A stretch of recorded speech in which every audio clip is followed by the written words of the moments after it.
Samsung বাংলাদেশে সম্প্রতি Galaxy A13 device উন্মোচন করেছে। S22 আলট্রা ডিভাইসটির ডিজাইনের আদলে তৈরি করা হয়েছে এই ফোনটি। দামের দিক দিয়ে মিড রেঞ্জের ফোন হতে যাচ্ছে এই ফোনটি। তো বন্ধুরা, চলুন এবার এই ফোনটি সম্পর্কে জেনে নেওয়া যাক। তার আগে একটি কথা না বললেই নয়, আপনি যদি এই চ্যানেলে নতুন হয়ে থাকেন তাহলে অবশ্যই চ্যানেলটি সাবস্ক্রাইব করে পাশে থাকা বেলটি বাজিয়ে দিন। প্রথমেই আমরা কথা বলবো এই ফোনটির ডিসপ্লে নিয়ে। ফোনটিতে ডিসপ্লে হিসেবে রয়েছে ইউ-শেড নটযুক্ত 6.6 inch full HD plus TFT display, যাতে রয়েছে কর্নিং গরিলা গ্লাস 5 এর প্রোটেকশন এবং এই ডিসপ্লের PPI density 400 PPI. Samsung Galaxy A13 ফোনটি পুরোপুরি প্লাস্টিক বিল্ড।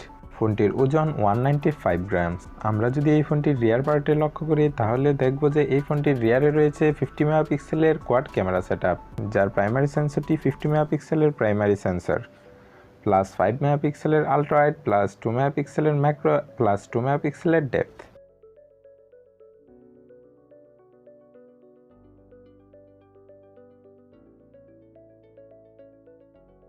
এই ফোনটির ফ্রন্টে রয়েছে 8 মেগাপিক্সেলের সেলফি ক্যামেরা। এই বাজেটে 8 মেগাপিক্সেলের সেলফি ক্যামেরা এটা মেনে নেওয়ার মতো না।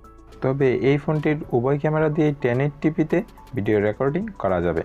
তো বন্ধুরা, এবার চলুন যাওয়া যাক এই ফোনটির পারফরম্যান্স সেকশনে।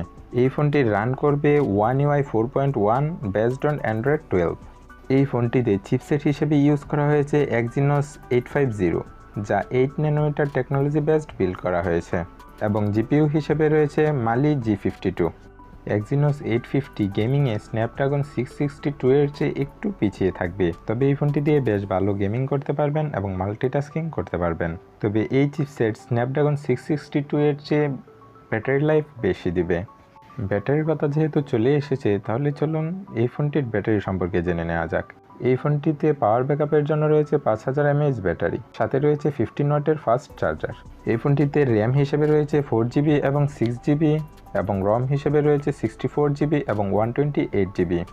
Storage type eMMC 5.1।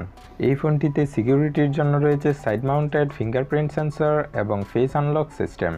এই ফোনটিতে রয়েছে micro SD card slot, 3.5mm headphone Jack এবং আরও কিছু প্রয়োজনীয় সেন্সর।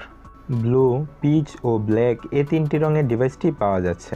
এই ফোনটির 464GB ভেরিয়েন্টের দাম রাখা হয়েছে বাংলাদেশে 16,999 টাকা, এবং 6/128GB ভেরিয়েন্টটির দাম রাখা হয়েছে 20,999 টাকা। ওভারঅল দিক বিবেচনা করে বলতে গেলে এই ফোনটি আমার কাছে একটু ওভার প্রাইস বলে মনে হয়েছে। তো বন্ধুরা, আপনারা যদি এখন কোয়েশ্চেন করেন এই ফোনটি এই বাজেটে নেওয়া ঠিক হবে কি না, তাহলে আমি বলবো এই ফোনটি যেহেতু একটু ওভার প্রাইস, তাহলে না নেওয়াটাই বেটার। আর এই বাজেটে আমরা এর চেয়েও ভালো ফোন পেয়ে থাকি। আর বন্ধুরা, যারা এখনও ভিডিওটিতে লাইক দেননি তারা অবশ্যই ভিডিওটিতে লাইক দিয়ে দিন, এবং যারা নতুন রয়েছেন তারা অবশ্যই চ্যানেলটি সাবস্ক্রাইব করে পাশে থাকা বেলটি বাজিয়ে দিন। আজকের মতো এ পর্যন্তই, ফিরে আসবো আবার নতুন কোনো ভিডিও নিয়ে।